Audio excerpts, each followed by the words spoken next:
பாத்திரம் எடுத்து ஒரு ஸ்பூன் தண்ணி, அரை ஸ்பூன் மஞ்சள், அரை ஸ்பூன் கல் உப்பு, கருணக்கிழங்கு சீவி கட் பண்ணி வச்சுக்கலாம். தண்ணியில் சேர்த்து அரை வேக்காடு வேக வச்சுக்கோங்க.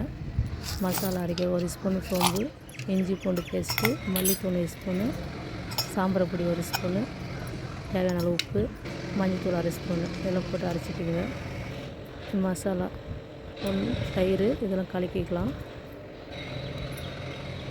வெந்துருச்சு, அரை வேக்காடு வெந்துருச்சு கருணக்கிழங்கு. இப்போ வடிகட்டி எடுத்து வச்சுக்கலாம். இப்போ இது மசாலா கூட இது கலக்கி 20 நிமிஷம் நல்லா ஊற வைங்க.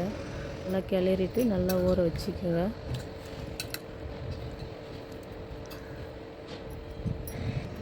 மூடி போட்டு ஊற வச்சுடுங்க.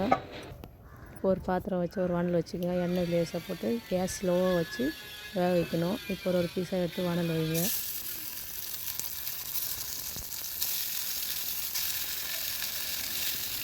எண்ணெய் லேசாக மேலே போட்டு திரி போட்டு நல்லா வேக வைக்கணும். ஸ்லோவாக வச்சு கேஸுக்கு. கருணக்கிழங்கு உடம்புக்கு அவ்வளோ நல்லது. கறி சாப்பிட்ட ஃபீலிங் இருக்கும். செஞ்சு சாப்பிட்டு பார்த்துட்டு கமெண்ட்டில் சொல்லுங்கள் எப்படி இருக்கும். உங்களுக்கு ரொம்ப பிடிக்கும். நான் போடுற வீடு தொடர்ந்து எல்லாம் பாருங்கள். தொடர்ந்து சப்போர்ட் பண்ணுங்கள். இப்போ நல்லா வெந்துருச்சு. ஒரு பிளேட்டில் இப்போ மாற்றிக்கிறேன். சூப்பராக இருக்கும். செஞ்சு பார்த்துட்டு கமெண்ட்டில் எப்படி இருக்குன்னு சொல்லுங்கள். தேங்க்யூ, பாய் பாய்.